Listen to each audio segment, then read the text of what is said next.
ഇമാം മുസ്ലിം റഹ്മത്തുള്ളാഹി അലൈഹി അദ്ദേഹത്തിന്റെ സ്വഹീഹിൽ ഉദ്ധരിക്കുന്ന ഹദീസ് നമുക്ക് കാണാൻ സാധിക്കും.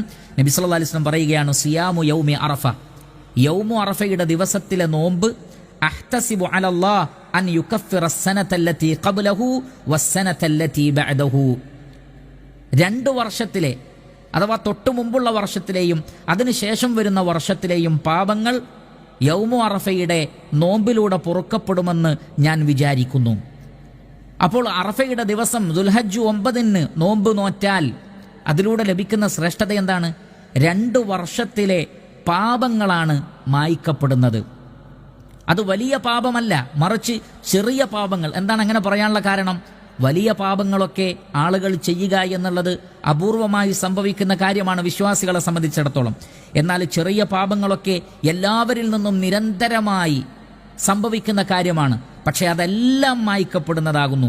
അതുകൊണ്ടാണ് അല്ലാഹു സുബ്ഹാനഹു വ തആല പറഞ്ഞത് സൂറത്തു നിസാഇലെ 31-ൽ, തജ്തനിബു കബായിറ മാ തുൻഹൗന അൻഹു നുകഫിറു അൻകും സയ്യിആതികും വനുദ്ഖിൽകും മുദ്ഖലൻ കരീമ.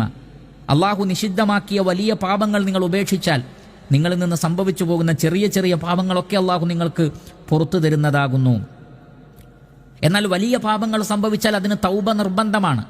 വലിയ പാപങ്ങൾക്ക് തൗബ നിർബന്ധമാണ്. എന്നാൽ ചെറിയ പാപങ്ങൾ അത് അല്ലാഹു സുബ്ഹാനഹു വ തആല നോമ്പിലൂടെയും നമസ്കാരത്തിലൂടെയും എല്ലാം പൊറുക്കുന്നതാകുന്നു.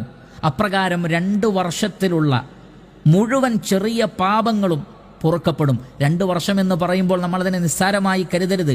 ഏകദേശം 730ഓളം ദിവസങ്ങളിൽ സംഭവിച്ച ചെറിയ പാപങ്ങളെല്ലാം തന്നെ ഈ ഒരൊറ്റ ദിവസത്തെ നോമ്പിലൂടെ മായ്ക്കപ്പെടുന്നതാണ്.